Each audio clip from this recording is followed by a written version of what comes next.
What's up, y'all? It's Zach with Living Corporate, and yes, you're listening to a B-side. Now, yes, we've introduced the purpose of a B-side before, but remember, every episode is what? That's right, somebody's first episode. So for our new folks, B-sides are essentially random shows that we have in between our larger shows.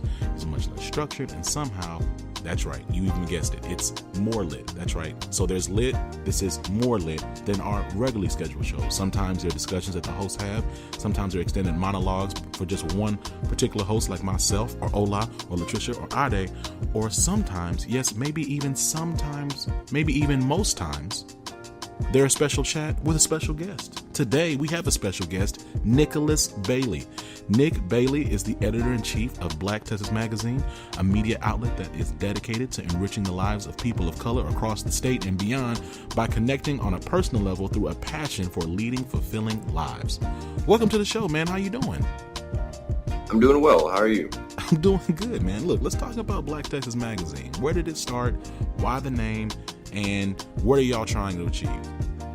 Well, as Black Texas started kind of as a jumping point for me, because prior to this, about a year prior to this, I was the online editor for a publication called just Texas Lifestyle Magazine.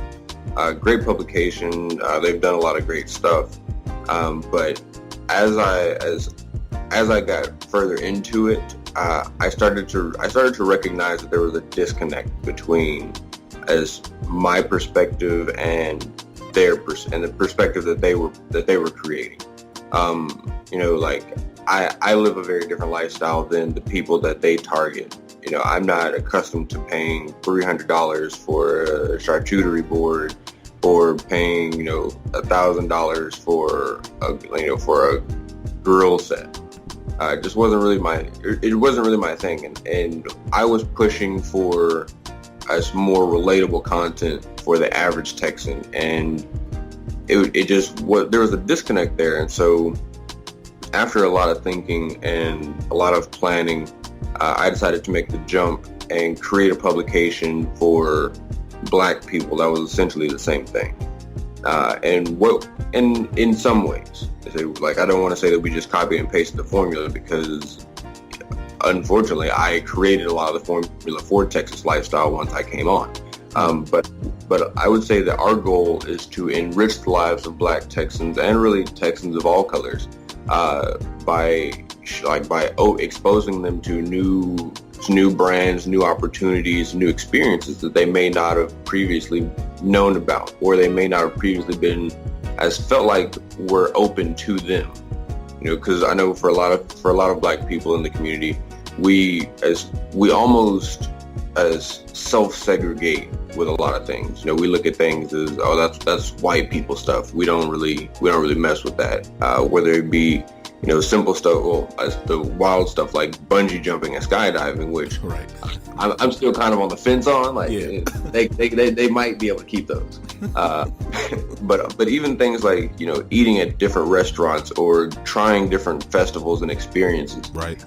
Just really making it more palatable for the Black community, because there are plenty of people in the Black community that say, hey, I want to live life. I've only got one life. I want to enjoy it while I'm here. Right. And finding the opportunities for them that will enhance their lives is really the big overarching goal for us. But also highlighting the Black businesses that are trying that as well along the way. So it's interesting, right? So I looked at the platform, and I think what I was taken most aback by was the amount of content, right? Like it seems like you guys are publishing something every single day. And so talk to me a little bit about y'all's challenges in getting this started up, and what goes into managing a digital magazine. Like, how do you juggle? It seems that there's a lot of hats to juggle. It seems that there's a lot of things to do, and I understand that you're also working full time still. Yeah. So how do you manage all of that? I manage that with a lot of stress, not a lot of sleep, okay, and an overdose of patience. Because we do have a small team. We're always looking for new writers to bring on board, but right now we do have a small team, and it's really just a matter of balancing everyone's talents and abilities. Like for the time being, I take on the burden. I take on the bulk of the burden by handling a lot of the administrative tasks. So like making sure that content is up on the website, proofreading the content, gathering all of the materials. So it might be like getting the photos in order, sorting it, like sorting our files and documents online. Right. I do a lot of that stuff. And so I have the writers and I say, hey, I want you to focus on writing. And as the plan that I have right now is really to kind of spread that load across a team, so no one person is having to do all of the writing, because to my knowledge, everybody else is working full time somewhere as well. So what I would rather them do is each person write, one or two things a month, and we can be able to keep a steady flow, than expecting one person to churn out, a new article every week. And with balancing it with working, like I work full time, and for me it's kind of difficult because I work 12-hour shifts.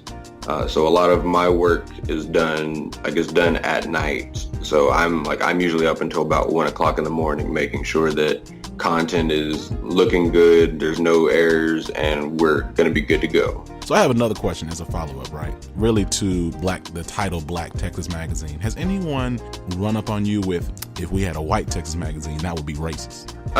Not that directly, but I guess it's been one of those sideswiped questions, like, why is it just for black people? And kind of insinuating that. And to that, I would say, to be honest, most of the Texas-based publications we have are catered to a white audience.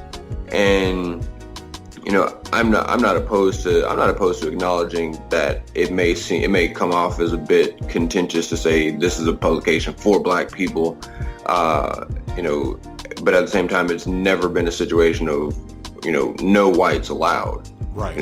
We've had white contributors to our publication. We have a lot of white readers. We have readers all over the world, and most of those aren't nations of color.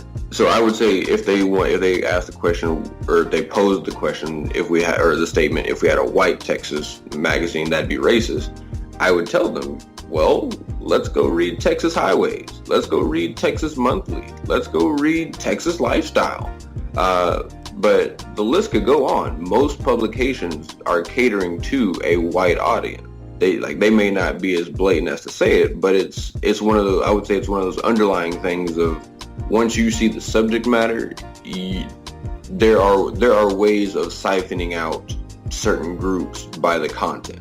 Right. And it's funny because I think it's easy to forget that white is the default, right? Like it's like you don't have to call something white for it to be, that's the majority of the country is white. So most of the content out there in any type of media is largely going to be white, right? So I don't have to call something white something anything, but you do call things, if there's other underrepresented groups, black, X, Y, and Z, or Asian this, or Latin X, or Hispanic this, because we're trying to highlight the fact that this is not the default, right? It's not what you immediately consider when you think about whatever audience or population that you're going to be engaging. Okay, so let me ask you this. You guys landed Jay Prince recently. We landed Jay Prince, but how did that happen for you guys? Like, how did it work, and what was that experience like? For me, honestly, it was an amazing experience. I looked into it because I got an email from the city of Austin about an event that they were co-hosting. It's just an evening with Jay Prince, where he was just here in Austin talking about his life. And I went, and I was like, I didn't know what to expect. And I was just like, man, I just want to see this guy in person, see, really what he's about, and just kind of, measure him up, instead of just looking through a screen. And it was a cool event. The event went off really well. And at the end, there was a line to take a picture with him and stuff. And I was like, okay, cool. I don't mind getting a picture with Jay Prince. That'd be kind of cool. And so I get in line, and they're like, as always, they're trying to sell the book or sell merchandise and stuff like that. And just out of spur of the moment, I'm like, I'll buy the book. And so I get the book, and when it's my turn, he autographs the book and everything. And I ask him a question. And the question I ask him is, hey, he talked a lot about, replacing IG with OGs in terms of, getting off of social media and really linking up with people that have done what we do before us and really gaining some knowledge from them, especially like in different entertainment avenues. A lot of the OGs that we came up through nefarious ways. They sold drugs, they robbed people, they committed crimes to get the assets that they needed. And so I asked them, how can we look up to these OGs and get advice from them when we're at an age where we don't want to take those penitentiary chances to make it into the industry? And I think it kind of put him on a spot, and he stopped and he said, "You know what? Talk to me after the show." And so you asked him that in front of a bunch of people? No, it was a one-on-one thing. I asked him like face to face, maybe 2 feet away from him. Oh my gosh! Well, shout out to you for asking Jay Prince such a very pointed question to his face. You can't get the answers you don't ask for. That's a good point. Because I would love to be in different industries, like involved in different industries, but I don't want to have to go sell coke to get the money for it. Straight up. But yeah. but at the same time, trying to save money from a regular 9-to-5 is a very slow process. Right, dog, and this is the thing I think people forget. Like, man, the blessing of you cannot undervalue initial capital, man. Like, so like even when you talk about Jay-Z's album, the last album he dropped, right, and he was talking about how I flipped this and this and this. Is like, well, Jay-Z, man, you started off with like 400 racks. You had $400,000 from the coke game.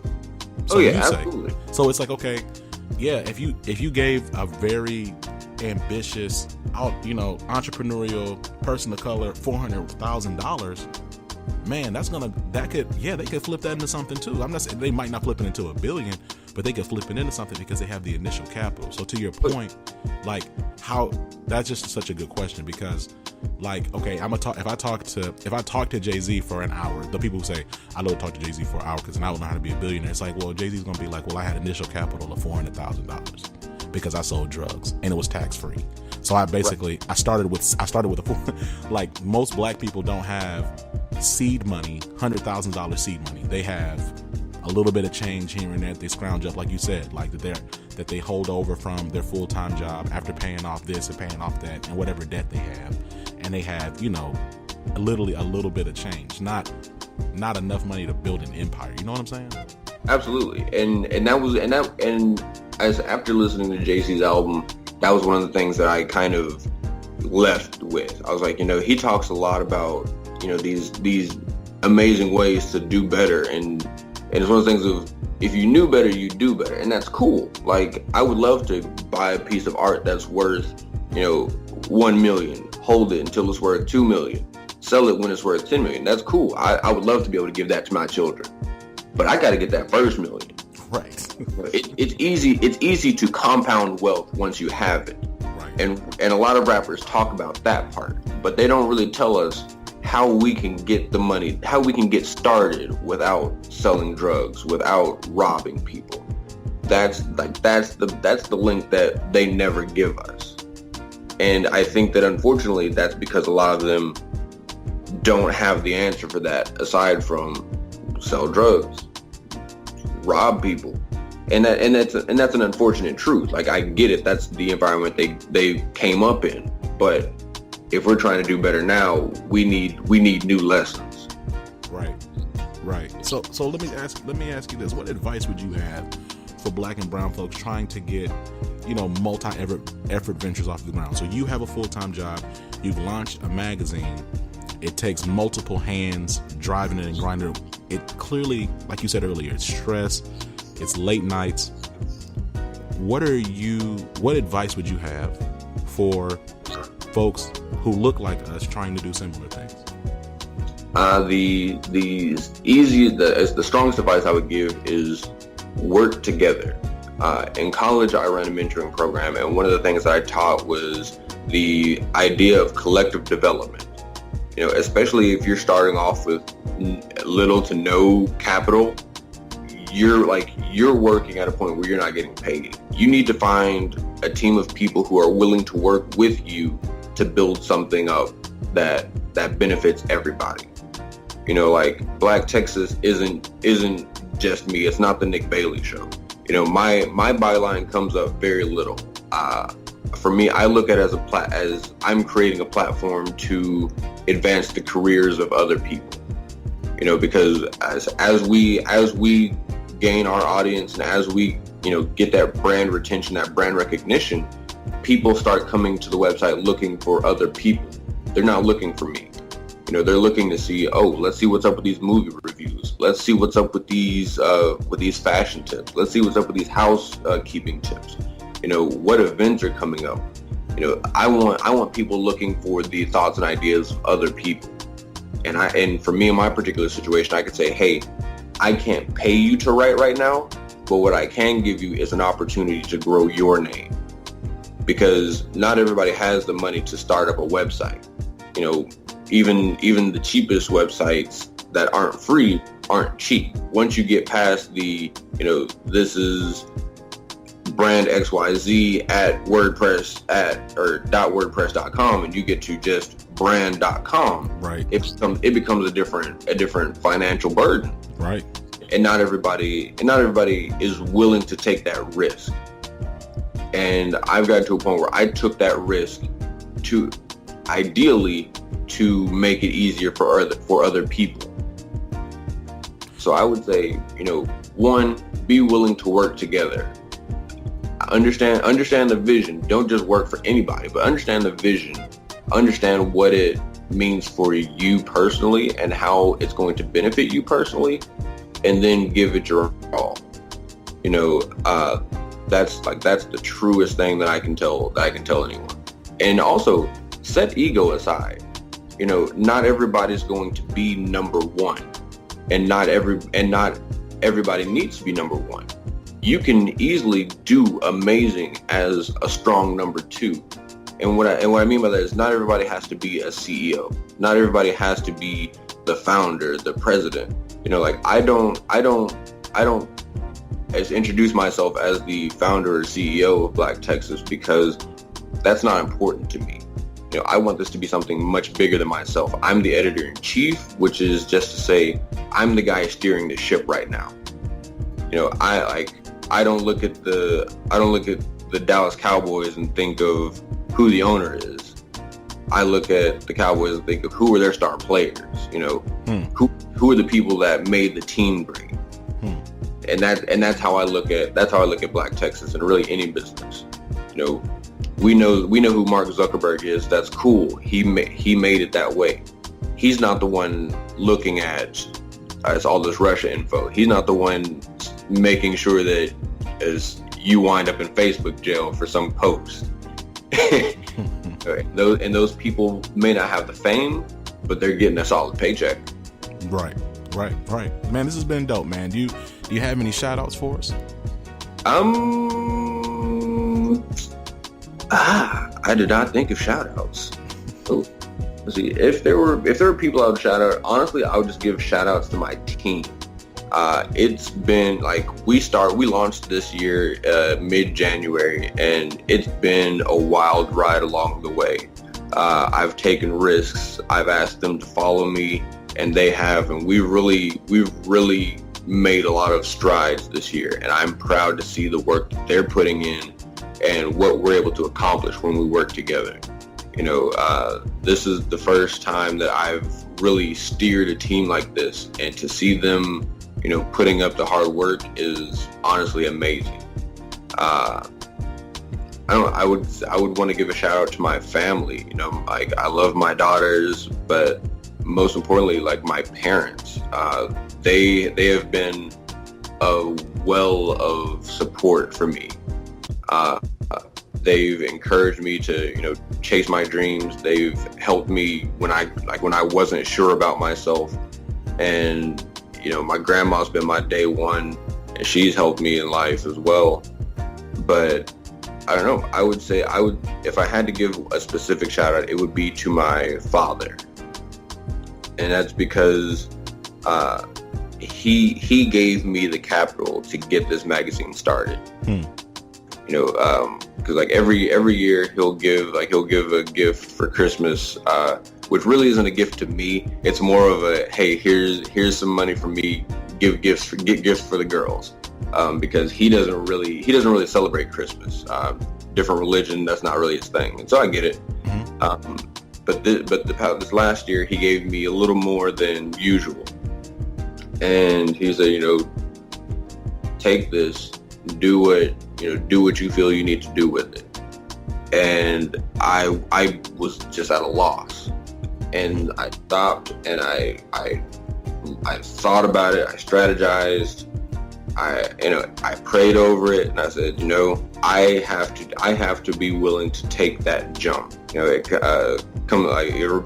called me back to a quote from Steve Harvey talking about getting to success, and he said, you have to be willing to jump. You can't be successful on the ledge. And so I went for it. And so, I've got to give it my all, because I can't let folks down. It's not my thing. Awesome, man. Well, look, that does it for us, guys. Thank you for joining us on the Living Corporate Podcast. Make sure you follow us on Instagram at Living Corporate, Twitter at LivingCorp_pod, and subscribe to our newsletter through living-corporate.com. If you have a question you'd like for us to answer on the show, make sure you email us at livingcorporatepodcast@gmail.com. You've been listening to Nick Bailey, Editor-in-Chief of Black Texas Magazine. Peace. Living Corporate is a podcast by Living Corporate LLC. Our logo was designed by David Dawkins. Our theme music was produced by Ken Brown. Additional music production by Antoine Franklin for Musical Elevation. Post-production is handled by Jeremy Jackson. Got a topic suggestion? Email us at livingcorporatepodcast@gmail.com. You can find us online on Twitter, Facebook, Instagram, and living-corporate.com. Thanks for listening. Stay tuned.